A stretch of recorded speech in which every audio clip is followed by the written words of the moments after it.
Nous sommes à Neuville-de-Poitou, une commune de 5200 habitants située à 20 km de Poitiers dans la Vienne. Aux abords de la ville, on retrouve l'héritage médiéval qui fait sa renommée, comme le château de Furigny, bâti au XIIIe siècle. Neuville, c'est une ville tranquille, qui vit sur elle-même déjà, parce qu'il y a une activité économique qui existe, qui est réelle, même si un habitat qui s'est développé, notamment aussi pour permettre aux gens qui travaillent sur la région de Poitiers, sur l'agglomération de Poitiers, de vivre plus à la campagne encore. C'est très calme, il n'y a pas de délinquance particulièrement et encore moins de crimes. Le lundi 12 juillet 2010 à 16 h, Marie-France, 48 ans, rentre à son domicile situé au sud de Neuville. En chemin, elle reçoit un étrange coup de téléphone de l'éducateur de Dylan, un jeune homme de 17 ans dont elle s'occupe depuis près d'1 an. Ce jour, c'est pas un jour comme les autres pour Dylan parce qu'il a un rendez-vous très spécial. Il a rendez-vous avec son père. Or, son père, il ne l'a pas vu depuis 12 ans. La dernière fois qu'il l'a vu, il avait 5 ans. Or, l'éducateur annonce à Marie-France que Dylan n'est pas réapparu comme prévu après son rendez-vous. La femme s'étonne, car ce n'est pas dans ses habitudes. Elle est alors prise d'un mauvais pressentiment.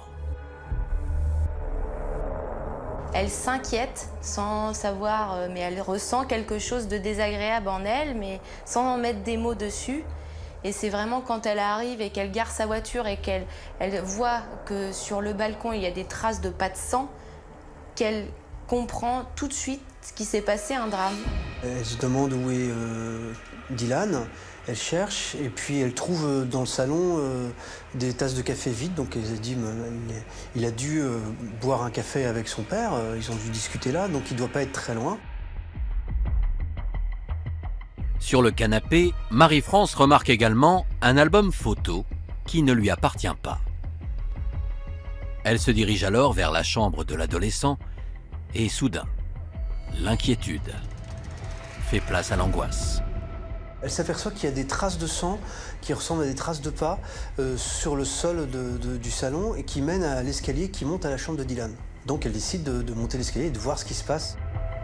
Elle ouvre la porte et là ce qu'elle voit, ça lui fait pousser un cri, c'est l'horreur. Sous ses yeux gît un corps dans une mare de sang, un sabre planté en plein cœur. Il s'agit d'un homme, mais ce n'est pas Dylan. Paniquée, Marie-France referme aussitôt la porte. Qui est cet homme dans la chambre de Dylan? S'agirait-il de son père? Et où se trouve l'adolescent?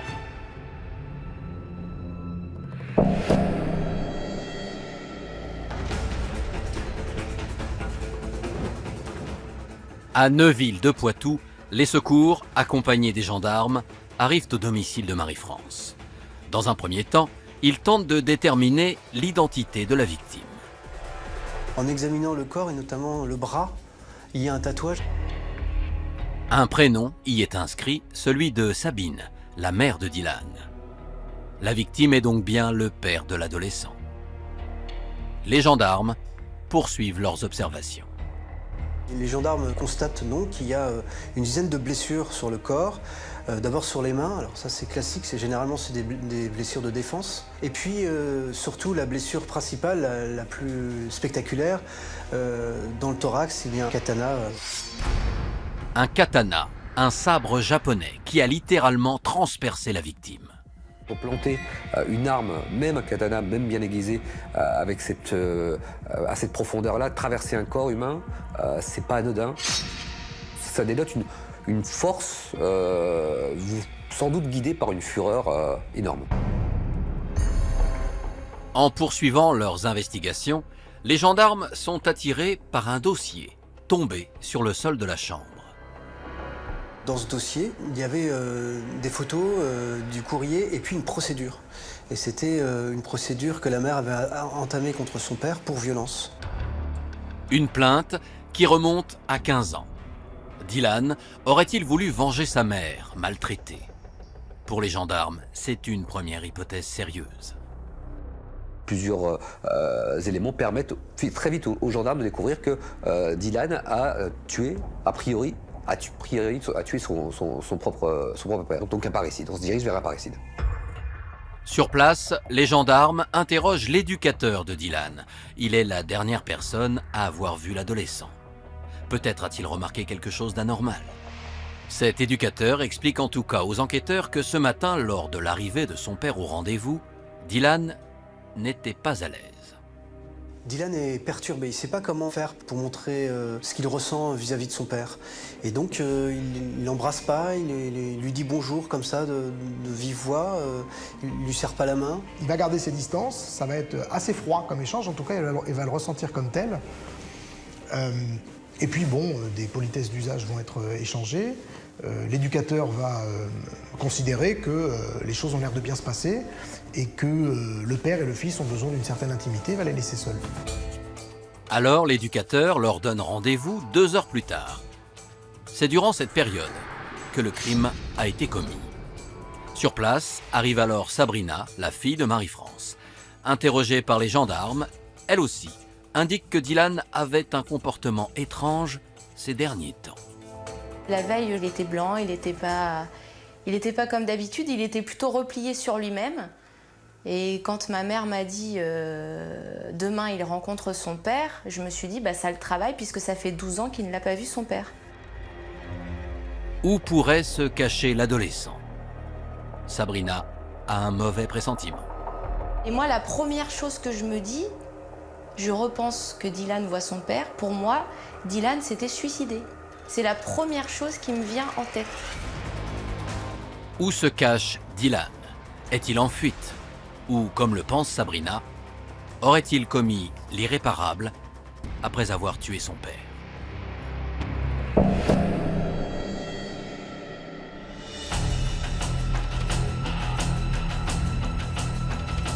À Neuville-de-Poitou, Dylan est toujours introuvable.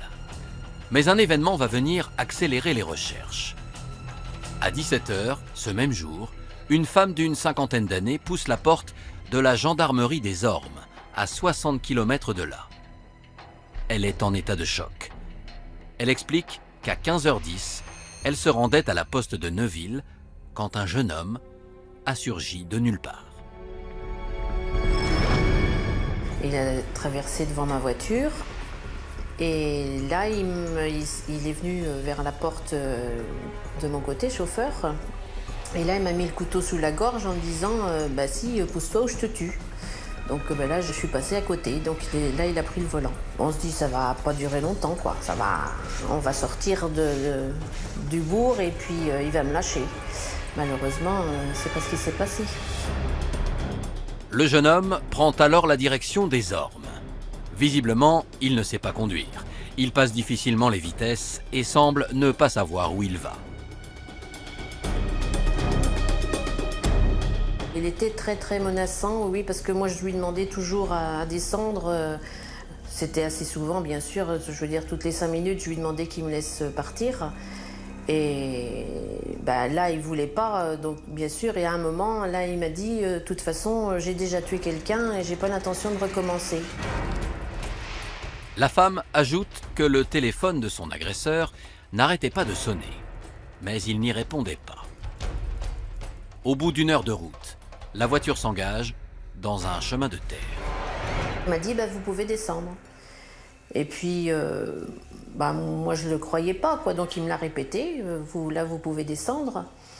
Et je me suis dit, il ne va pas me lâcher. De toute façon, là, c'est foutu. Il ne va pas vouloir de témoin. Il va vouloir s'échapper et pas laisser de témoin. Donc, je pensais, là, oui, que le couteau allait ressortir et puis qu'il allait me frapper au moment où j'allais descendre.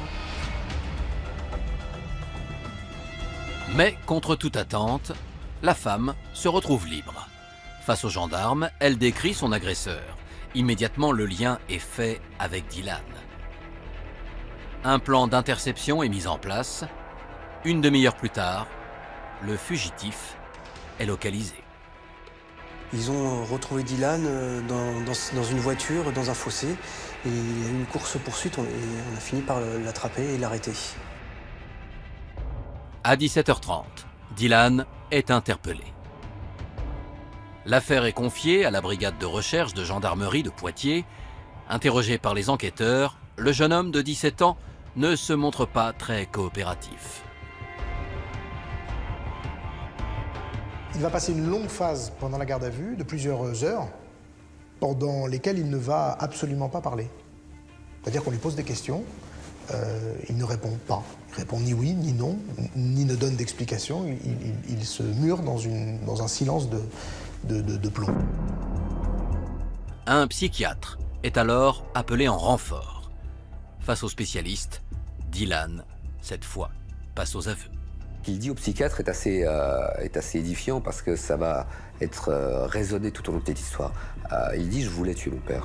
J'ai acheté ce sabre japonais pour le tuer. Mon père est un salaud, il méritait ça. » Et il lui dit que ce père absent lui a gâché sa vie. Il lui dit qu'il voulait se venger et qu'il l'a fait. Selon ses dires, Dylan aurait donc prémédité son geste. Au même moment, les résultats de l'autopsie sont révélés. Il corrobore la volonté d'homicide. Dylan n'a laissé aucune chance à son père. Le médecin légiste s'aperçoit que le sabre a traversé le cœur, a transpercé le cœur. Donc c'est presque une exécution. Après 24 heures de garde à vue, Dylan est donc mis en examen pour assassinat. Comment un adolescent peut-il en arriver là? Que s'est-il passé dans l'enfance de Dylan pour qu'il tue ainsi son père de sang-froid? Avait-il vraiment ses raisons? Ou s'agissait-il d'un pur moment de folie?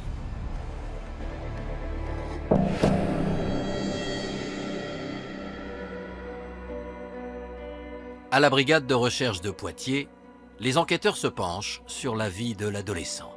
Ils tentent ainsi de comprendre le mobile du crime. Dylan, en fait, est un enfant qui est né dans les Vosges. C'est le troisième enfant d'une fratrie de 5. Et il est issu d'un couple qui ne s'entendait pas. Un père violent, une mère qui a toutes les peines du monde à faire face à un certain nombre de difficultés pour gérer ses enfants, pour gérer sa vie de couple. Et donc, très rapidement, les difficultés familiales vont prendre le pas sur ce qui pourrait constituer une sorte de bonheur quotidien. Interrogée par les enquêteurs, la mère de Dylan raconte ses terribles années, passées sous l'emprise de son mari. Il fallait que j'aille au magasin, chercher les alcools tous les jours. Puis il devenait de plus en plus violent, agressif, physique, verbal. L'humiliation, les insultes. Il s'en prenait aux enfants.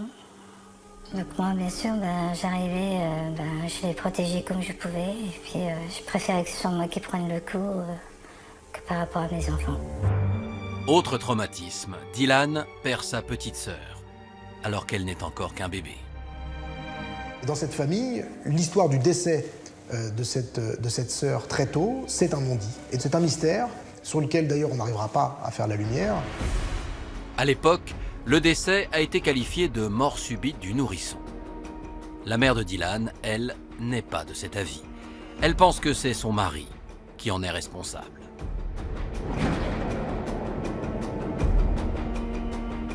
Cette mère décrit un homme violent qui aurait, mais c'est que elle qui le dit, qui aurait noyé leur petite fille de 8 mois.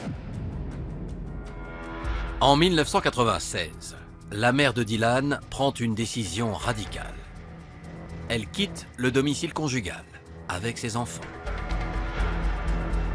J'ai pris une décision, c'était de partir. J'avais très peur, la boule au ventre. J'ai tout laissé, il fallait que je sauve mes enfants. Au moment de la séparation, le père est déchu de ses droits parentaux. Et Dylan va vivre de 5 ans jusqu'à 17 ans, pendant 12 ans sans son père. Et les seuls souvenirs qu'il aura de son père, c'est ce que lui racontera sa mère. Et donc elle décrit un homme violent, capable de tuer, en gros qu'il fallait surtout éloigner de la famille, quoi. Donc imaginez vivre dans cet environnement-là, l'image du père que vous pouvez avoir, est tout sauf positive. Une image qui ne s'améliore pas durant les années qui suivent. J'ai refait ma vie avec un autre homme et ça se passait très mal avec leur beau-père. Et il a fait du chantage à Dylan en disant que si tu continuais à être méchant, tu retourneras chez ton papa. Et là, Dylan a fugué. À l'issue de cette fugue, les services sociaux retirent la garde de Dylan à Sabine. Il n'a alors que 7 ans. Ça m'a arraché le cœur, ça m'a arraché mon enfance je me suis sentie une mère indigne. La suite de sa vie est une succession de foyers et de familles d'accueil. Jusqu'au jour où il se retrouve à Neuville, chez Marie-France. Un foyer où Dylan se sent aimé et peut enfin s'épanouir. C'est un des jeunes hommes qui, pour moi, sortait un peu du lot dans le sens où c'était un jeune qui était plutôt assez mature, qui avait le sens du contact, de l'humour, qui était pas mal dans la communication, il jouait aussi de la guitare, il avait une certaine sensibilité. Côté travail, Dylan est un apprenti modèle. Un mois avant le drame, il décroche même un CAP de menuiserie et devait être embauché 2 mois plus tard, à la fin de l'été 2010. Il avait tout pour réussir, en fait. Il avait une copine, un travail où il se sentait bien, ou avec qui un patron, bon, je pense que ça passait bien parce que lui voulait revenir, avec des salariés avec qui ça se passait bien, il s'entendait bien avec. Donc non, il avait tout pour réussir, pour faire quelque chose de bien de sa vie. Tout semblait bien se passer pour Dylan. Pourquoi un tel revirement de situation? Pour quelle raison vouloir se venger de son père 12 ans plus tard? Et que s'est-il réellement passé lors de ce rendez-vous?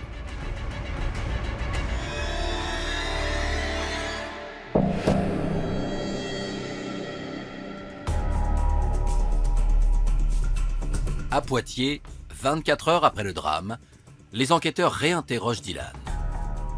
Coup de théâtre, l'adolescent revient sur ses déclarations. Il affirme ne pas avoir prémédité son geste et raconte aux enquêteurs sa version des faits. Le jour du drame, une fois l'éducateur parti, Dylan propose à son père d'aller chez lui. Dylan sert le café, et puis là, le père, pour faire connaissance, sort un album photo. Et alors, dans cet album photo, il montre sa vie présente. Donc, sa nouvelle femme, il vient de se marier il y a 1 mois, et il montre que, voilà, il affiche son bonheur. Que la dernière des choses qu'il souhaite, c'est que son père vienne lui jeter au visage son bonheur tout frais, bonheur retrouvé auprès d'une autre femme, qui n'est pas la mère de mon client. Lui, ce qu'il veut, c'est obtenir des réponses sur le passé.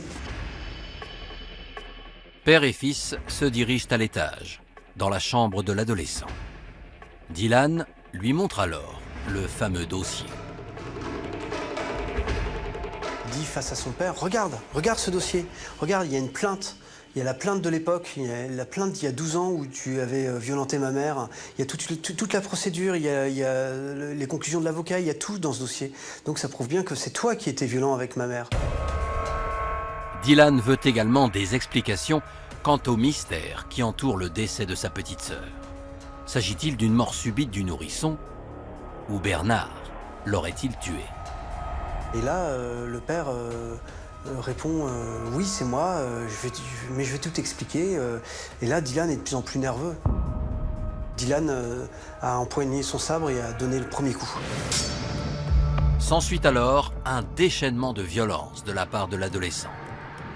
Au total, une dizaine de coups portés à son père.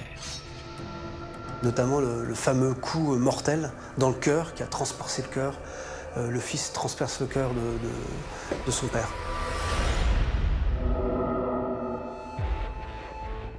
Au cours de l'interrogatoire, les enquêteurs apprennent que Dylan a acheté l'arme du crime, un katana, 2 mois auparavant. Mais une question taraude les enquêteurs. Pourquoi et depuis quand Dylan était-il en possession du fameux dossier? Au moment où la mère sait que son fils va rencontrer son père, son géniteur, elle lui fait parvenir un peu dans le dos des services sociaux du département les éléments qui naturellement sont à charge. Soit 4 mois avant le drame.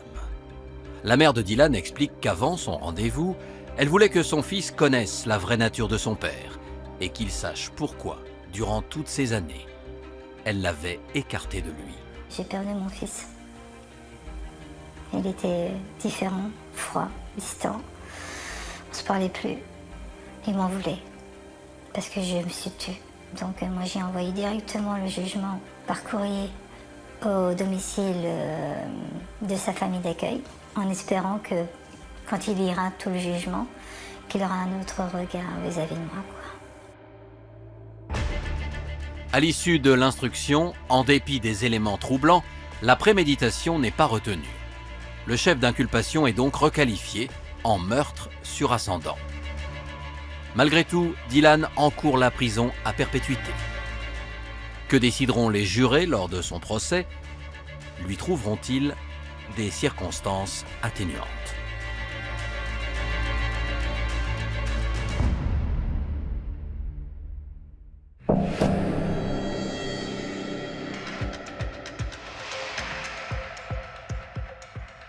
Le 16 mars 2012, 1 an et 8 mois après le meurtre de Bernard, le procès s'ouvre devant la cour d'assises des mineurs de la Vienne. Le huis clos a été levé. Dylan est désormais adulte. Dans le box, il paraît plutôt calme et attentif. Je l'ai beaucoup observé, puisqu'il était sur ma droite. Et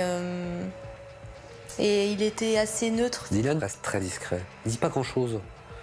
Il est un peu dans sa bulle, quoi. Je pense qu'il est peut-être impressionné par l'environnement. Dans les premières heures du procès, les proches venus témoigner dépeignent une enfance jalonnée de malheur.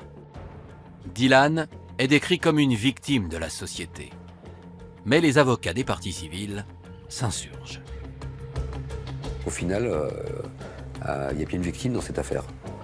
La seule qui existe, celle qui est sous terre aujourd'hui. À la barre, la veuve de Bernard vient remettre les choses à leur place. C'est le seul témoin, j'ai envie de dire, à décharge par rapport à cet homme qui n'aura jamais eu la parole au bout du compte dans ce procès. Naturellement pas directement, mais indirectement, il n'y a que elle qui va essayer de décrire un homme aimant, heureux, qui avait enfin apparemment arrêté de boire depuis 1 an, qui était heureux de retrouver son fils, de reconstruire une nouvelle vie. La veuve soutient que son mari n'aurait jamais pu provoquer Dylan. Son témoignage relance la thèse du crime prémédité. L'avocat général, lors de son réquisitoire, va clairement, sans le dire, glisser à l'oreille des jurés qu'il y a eu préméditation. Parce qu'il y a ce qu'a dit déjà en première intention Dylan aux enquêteurs, enfin plutôt aux psychiatres le premier jour de sa garde à vue. Il y a aussi cette autre question.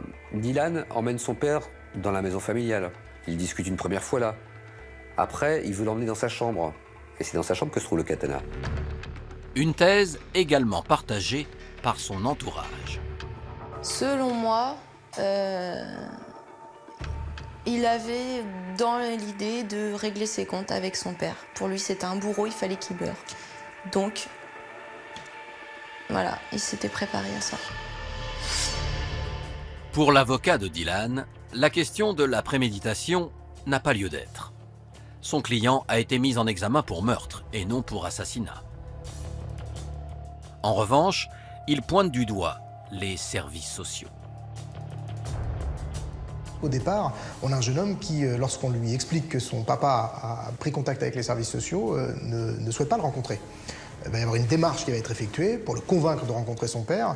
Et c'est une des premières questions du dossier. Fallait-il le convaincre de rencontrer ce père qu'il n'a jamais connu, qui l'a abandonné lui et la famille depuis de très nombreuses années? Moi, j'en suis pas persuadé et la suite des événements démontre que c'était pas forcément de très bonne aloi. Mais l'aide sociale à l'enfance ne sera pas inquiétée. À l'issue de 2 jours de débat, le verdict est révélé. Dylan est condamné à 12 ans de réclusion criminelle pour meurtre, les jurés n'ayant pas retenu la préméditation.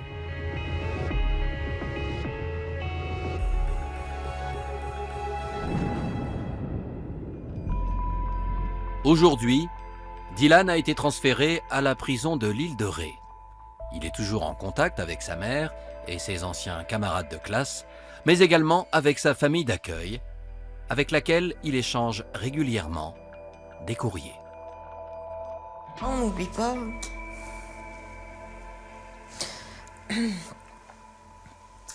Ma mère, mes parents, ils continuent toujours à être famille d'accueil.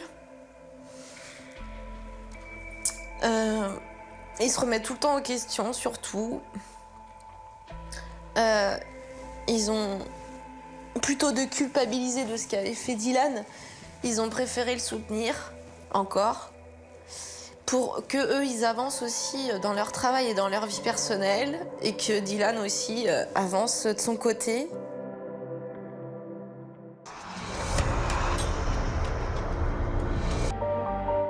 Nous voici à La Roche-sur-Yon, une commune créée par Napoléon Bonaparte en 1804 et située au cœur du bocage vendéen. Implantés aux quatre coins de la ville, les édifices publics commandés par l'empereur en font sa réputation. Quand vous arrivez à La Roche-sur-Yon, il est évident que la première chose que l'on voit, c'est la place Napoléon et la statue de Napoléon. Cette statue de Napoléon voilà, donne toute la dimension de cette ville de La Roche-sur-Yon, toute la surdimension de cette petite ville de 50 000 habitants. Le 28 octobre 2007, en fin d'après-midi, les policiers de La Roche-sur-Yon reçoivent un appel de leurs collègues de Choisy, en banlieue parisienne. Un homme s'est présenté à eux et a tenu des propos alarmants. Il dit « j'ai tué quelqu'un, vous allez découvrir un cadavre ». Et le corps de cette personne serait à La Roche-sur-Yon, les Vromures, dans une maison. L'homme est un métis d'une trentaine d'années. Le policier précise à son collègue que l'individu en question serait légèrement blessé. Il présente des traces d'excoriation au visage, de légères plaies, et puis au niveau d'une tempe, d'une joue, et puis on remarque également une petite trace de coupure à l'une des mains. Quelles sont les circonstances? Y a-t-il eu une bagarre? Est-ce de la légitime défense? Qu'est-ce qui s'est passé? Les policiers de La Roche-sur-Yon se rendent immédiatement à l'adresse indiquée par l'homme. La rue est située dans un quartier résidentiel, plutôt calme. Il fait nuit noire quand ils arrivent sur place. C'est une petite maison d'un étage avec un garage en sous-sol, en pente, avec les volets baissés. Les policiers pénètrent dans les lieux. Au fond du couloir, la porte d'une chambre est entrouverte. Les policiers rentrent dans la chambre, trouvent le lit défait. Ils se demandent ce qui s'est passé, ils s'interrogent et vont au sous-sol de cette maison. Les policiers descendent cet escalier avec certainement une angoisse de ce qu'ils vont découvrir. Et ils le découvrent. Ils découvrent le corps d'une femme. Qui est cette femme qui gît sous leurs yeux? Pour quelles raisons l'a-t-on tuée? Et quelles explications l'individu qui s'accuse de meurtre va-t-il fournir aux enquêteurs?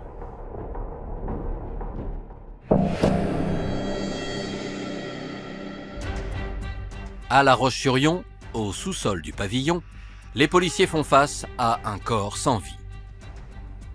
Ils procèdent aux premières constatations. Il découvre un cadavre, sexe féminin, une vingtaine d'années. La personne gît sur le dos, la tête tournée vers la droite. Elle est habillée, elle porte une jupe, un chemisier, et les policiers découvrent également son sac à main posé à côté d'elle. On n'a pas l'impression d'abandon d'un corps dans la précipitation. Elle a été transportée visiblement à cet endroit. On a essayé de la cacher assez maladroitement. La police scientifique, appelée en renfort, se met alors au travail et relève le moindre indice permettant d'expliquer les causes de la mort. Quand ils se rapprochent, ils découvrent au niveau du cou des traces fines rouges comme si des lanières avaient été utilisées pour étouffer la personne. Ce qui démontre certainement qu'il y a eu un étranglement. En parallèle, les policiers déterminent l'identité de la femme. Il s'agit de la locataire des lieux. Elle a 23 ans et se prénomme Corinne. Ils s'empressent d'alerter sa famille. La police vous dit ou les gendarmeries vous dit faut aller là, on suit, on sait pas où on est, en fin de compte, on est perdu un petit peu. Les enquêteurs profitent de la présence du père de Corinne pour en apprendre davantage sur la victime. Corinne, c'était la vie. C'était la vie, Corinne. Elle vivait.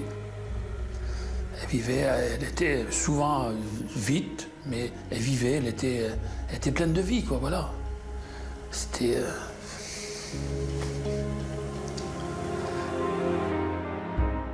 Fille de Régis et de Guylaine, des ostréiculteurs réputés à Beauvoir-sur-Mer, Corinne était une jeune femme chaleureuse et très appréciée dans la région.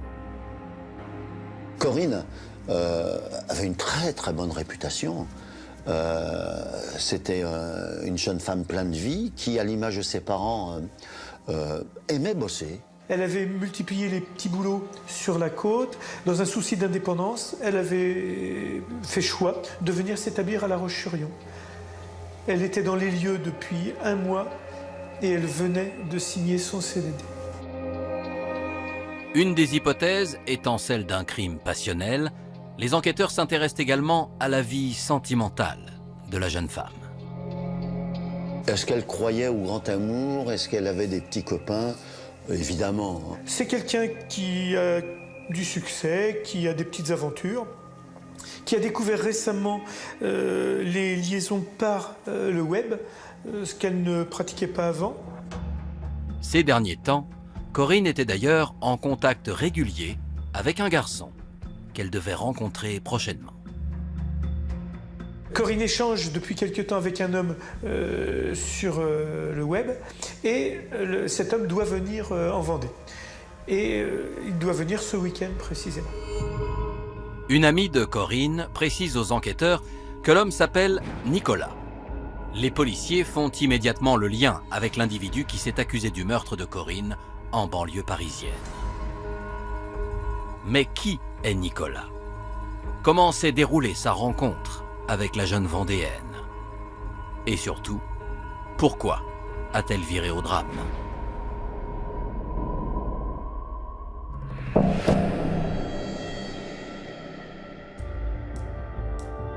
Au lendemain de la découverte du corps de Corinne, Nicolas, le principal suspect, vient d'être transféré du commissariat de Choisy à celui de La Roche-sur-Yon. Face aux enquêteurs vendéens, le jeune homme refuse de livrer les détails du crime. Il se renferme. Il ne dit plus rien. On ne saura plus rien de ce qui s'est passé de sa bouche. Nicolas est mis en examen pour meurtre et les enquêteurs se penchent sur son histoire afin de déterminer les circonstances du drame. Cet homme a 37 ans et vit à Vitry-sur-Seine, en banlieue parisienne. Physiquement, Nicolas, c'est un grand gaillard, plutôt beau gosse, quelqu'un d'assez grand, qui fait 1m90. C'est un métis qui vit avec sa maman et sa nièce. Il a un père d'origine ivoirienne qu'il a abandonné. Au terme d'un parcours scolaire chaotique, Nicolas cumule les petits boulots et surtout les longues périodes d'inactivité. Il est à l'image de beaucoup de jeunes un peu perdus et désœuvrés. Il est hors des réalités, hors du temps. Sans emploi, il passe ses journées enfermé chez lui, devant son ordinateur, à chatter avec des femmes. Le net devient pour lui une façon d'exister, de vivre, de se représenter. Il a un blog où il se montre avec sa musculature et en essayant, comme dans un CV, de vanter ses mérites. Et ces photos, forcément, démontrent quelqu'un de très égocentrique, très porté sur lui-même. En fouillant dans son passé judiciaire, les policiers découvrent un élément troublant. 3 semaines auparavant, Nicolas a été condamné pour menace de mort sur son ex-petite amie, une jeune femme également rencontrée sur Internet. Et ce n'est pas tout. Étonnamment, cette ancienne compagne porte le même nom que la victime, Corinne.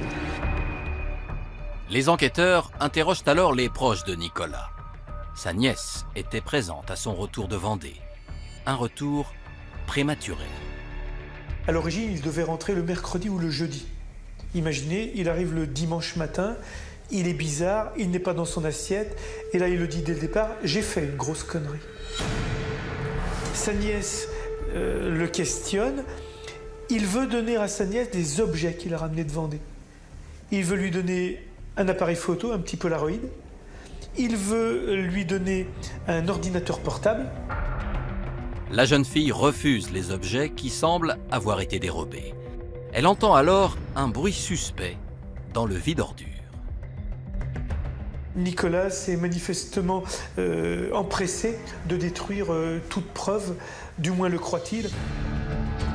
Fort de ces informations, les enquêteurs lancent les perquisitions.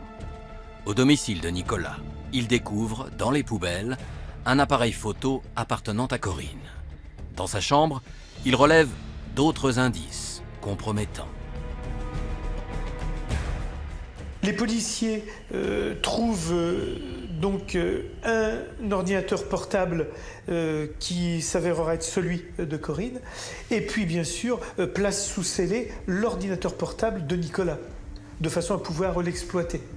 Ils saisiront également 2 téléphones. Mais c'est dans un sac de voyage appartenant à Nicolas que les enquêteurs font leur plus belle prise. On va retrouver son sweatshirt blanc, mais sans le fameux cordon, qui est une piste, qui est certainement la piste la plus compromettante. Pour les policiers, le cordon manquant a certainement servi à étrangler Corinne. Et dans le fameux sac, ils mettent également la main sur un test HIV négatif. Cela veut-il dire qu'ils allaient coucher ensemble? Ont-ils couché ensemble? En tous les cas, ils prennent la précaution de faire ce test avant. Corinne aurait-elle refusé de coucher avec Nicolas?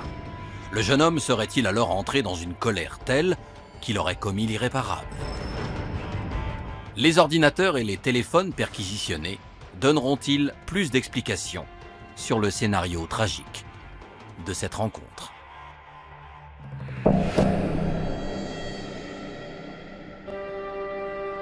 Au commissariat de La Roche-sur-Yon, les enquêteurs viennent de recevoir les résultats de l'autopsie. Ils apportent un nouvel élément sur les violences subies par Corinne. L'autopsie démontre une horreur, c'est qu'elle a été violée. Elle a été violée avant de mourir. L'autopsie confirme également que Corinne est morte par étranglement. Les détails du meurtre sont insoutenables. Pourtant, il faut en informer la famille. Le père de Corinne ne souhaite pas être infantilisé. Par contre, je ne me vois pas infliger à un père des détails aussi sordides. On sait qu'elle a été violée, on le sait, qu'elle a été tuée après. C'est tout ce qu'on sait, nous. C'est tout. Le rapport d'autopsie en main, les enquêteurs interrogent à nouveau Nicolas. Mais il ne souhaite toujours pas s'exprimer. Des enquêteurs tentent alors de retracer l'histoire de sa relation avec la victime grâce à leur téléphone et à leurs ordinateurs. Ces derniers révèlent que Corinne, sous le pseudo Coco85, est tombée par hasard sur le blog de Nicolas. On est début septembre 2007. Corinne envoie un message à Nicolas. Elle voit sa photo, elle voit la photo d'un jeune homme vraiment agréable à regarder. Et donc le contacte une première fois et les deux tourtereaux vont échanger des messages pendant plusieurs semaines. Les enquêteurs remarquent que dès le début de leur relation virtuelle, Nicolas masque sa véritable identité. Il va dire qu'il a 25 ans, une vingtaine d'années, alors qu'il en a 37. Il va dire qu'il travaille dans un magasin de vêtements très à la mode, alors qu'il ne travaille pas, il est sans emploi. Il dit qu'il a un appartement à lui, alors qu'il vit chez sa mère. Voilà, il invente tout un tas de choses. Les enquêteurs notent également qu'à l'inverse de Corinne, Nicolas tient des propos très crus lors de ces mêmes discussions. Il parle de sexe en employant les mots tels qu'ils sont. Elle est beaucoup plus nuancée, beaucoup plus en recul. Il y a une différence fondamentale au départ, mais qui semble ne pas trop gêner Corinne. Au fil de leur conversation sur le net, la jeune femme se dévoile, parfois même un peu trop. Concrètement, Corinne va dire à Nicolas qu'elle aime voyager, qu'elle a eu l'occasion d'aller dans les dom-toms pour voyager et qu'elle a eu des relations avec des autochtones. Une révélation qui va mettre Nicolas hors de lui. Nicolas laisse libre cours déjà à sa jalousie maladive et il lui fait des reproches, il la traite de tous les noms, il l'injurie. Cet épisode passé, les deux jeunes gens décident d'aller plus loin dans leur relation, qui était jusqu'alors uniquement distancielle. Corinne, finalement, est très joueuse. On ne ressent pas le danger quand on a 20 ans. Et elle va accepter, finalement, de le rencontrer. Après 1 mois et demi d'échanges virtuels, Corinne invite Nicolas à passer le week-end chez elle. Ce fameux week-end qui se terminera en drame.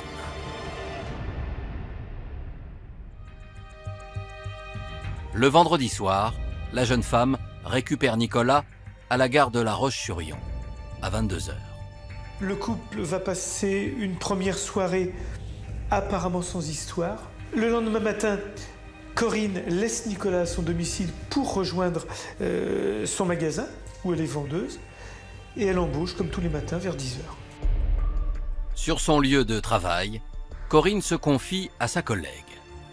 Visiblement, elle est déçue de cette première rencontre avec Nicolas. Le coup de foudre n'est certainement pas au rendez-vous. Corinne découvre une personne métisse bien plus âgée qu'elle et une personne dont la possessivité, la jalousie commence à poindre très rapidement. À l'inverse, Nicolas, lui, est aux anges. Il téléphone à sa nièce en début d'après-midi pour lui annoncer qu'il va s'installer à La Roche-sur-Yon. Après ce coup de fil, il reçoit un SMS de Corinne. On sait une chose, c'est que dans l'après-midi, sur les coups de 15 h, elle envoie un message au dénommé Nicolas pour lui dire qu'elle quitterait le travail à 20 h 15. Mais la jeune femme a du retard et elle n'arrive pas à l'heure prévue à son domicile. Le retard de Corinne a-t-il eu une incidence sur cette fin de soirée tragique? La jalousie, déjà maladive de Nicolas, s'est-elle encore une fois manifestée? Et comment expliquer une telle violence?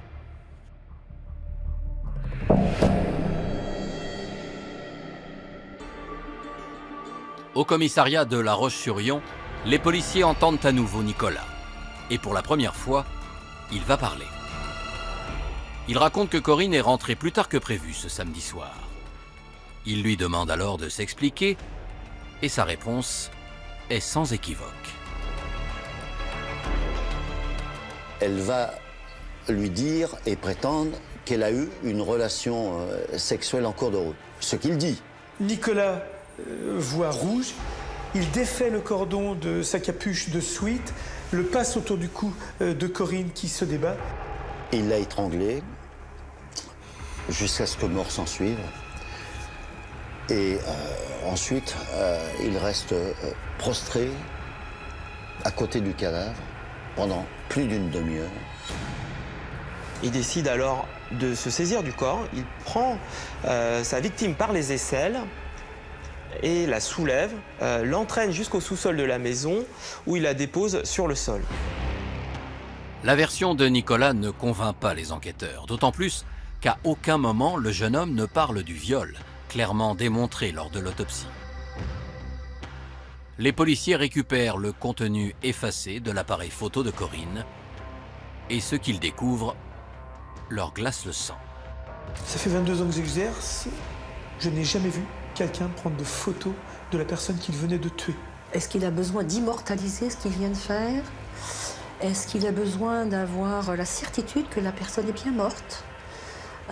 Est-ce qu'il la garde parce que c'est un trophée? C'est très difficile à savoir. Et ce n'est pas tout. Dans le téléphone de Corinne, une vidéo d'un ex-petit ami attire l'attention des policiers.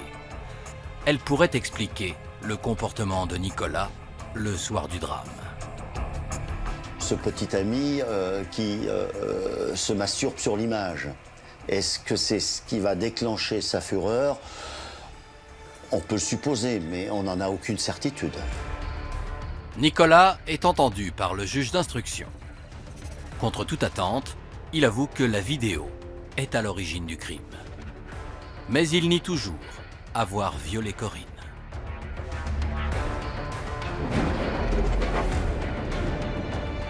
Or, les observations très poussées des médecins légistes sont formelles. Il y a eu viol avant l'état de mort. Le juge d'instruction ordonne des expertises psychiatriques.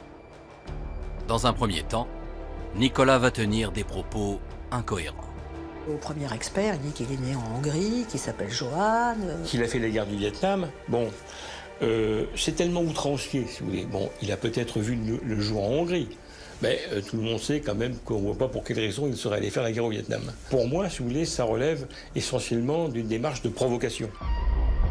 La tentative de manipulation de Nicolas n'a pas fonctionné. Les experts le questionnent alors sur le meurtre de Corinne. Et lorsqu'on a abordé les faits, il s'est d'emblée présenté comme victime. Hein? Il m'a d'emblée dit « Oui, j'en ai marre. Hein? J'en ai marre qu'elle se moque de moi. » Le bilan des experts est sans appel. Cet homme présente des traits de personnalité d'une grande dangerosité. Il se satisfait au plan intellectuel, en quelque sorte, par cette démarche de totale domination, de toute puissance, qui inflige la souffrance à l'autre. Et quand même déjà dans un fonctionnement un peu pervers, et puis un peu psychopathe. Hein. Je veux ce que je veux, c'est comme ça, et voilà, l'enfant tyran. Hein. Il y a quelque chose comme ça du tyran. En tout, 7 experts sont intervenus pour se prononcer sur la personnalité complexe de l'accusé. Jugé responsable de ses actes, Nicolas peut donc comparaître devant la justice. L'homme prétend avoir tué par jalousie. Mais est-ce bien la vérité? Face au juré, finira-t-il par avouer le viol de Corinne?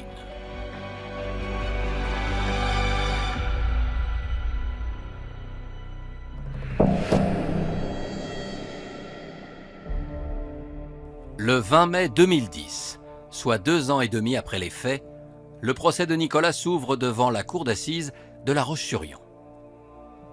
Les parents de Corinne sont présents dans la salle quand l'accusé entre dans le box. Nicolas arrive, très bien habillé, très soigné. Aucune marque d'émotion sur le visage. Aucune. Je le trouve glaçant. L'ambiance du procès est lourde, très lourde, avec la présence des parents, avec tous ces détails sordides. Ils ont sous les yeux la personne qui a massacré Corinne. Ils observent. Les premiers jours du procès, il n'a jamais eu un regard pour nous. Jamais. Il doit avoir un ego personnel de quelqu'un de très qui se met très haut, quoi. En fin de compte, il est très bas. À la barre, les experts psychiatres reviennent sur la personnalité de Nicolas et relèvent les circonstances aggravantes du crime. Être allongé auprès du corps, déplorer sa froideur et en plus la prendre en photo, ça c'est quand même effectivement très inquiétant et on en revient un petit peu toujours aux dimensions de sadisme et de perversion. Arrive alors le médecin légiste qui vient commenter son rapport d'autopsie. Pour leur éviter un traumatisme, on invite les parents de Corinne à quitter la salle.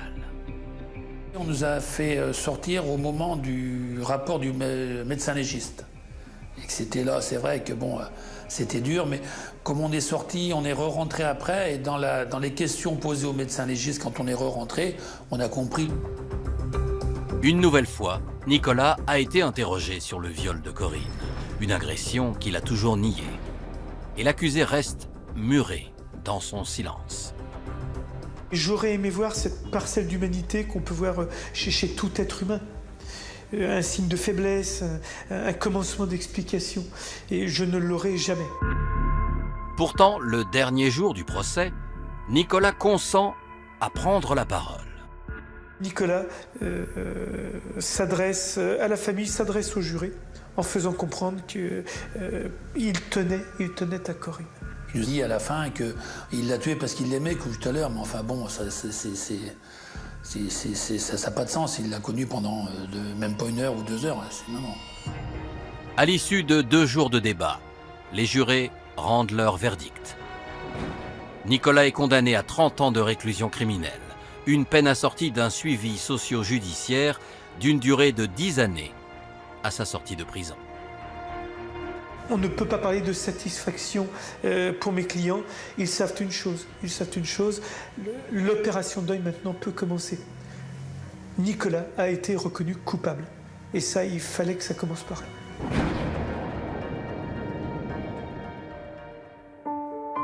Aujourd'hui, à Beauvoir-sur-Mer, cela fait bientôt 7 ans que les parents de Corinne ont dit au revoir à leur fille. Elle avait 23 ans. Meurtri à jamais, il tente, tant bien que mal, de se reconstruire. Il faut qu'on continue, on peut pas, pour elle déjà, parce que c'était une battante, elle, on peut pas, un souvenir pour Corinne, on pouvait pas non plus arrêter tout. Hein. On a une autre fille, on a maintenant des petits-enfants, vis-à-vis de tout ça, on a continué, ouais. Et on parle toujours d'elle tout le temps, c'est normal. Elle est toujours là, quoi.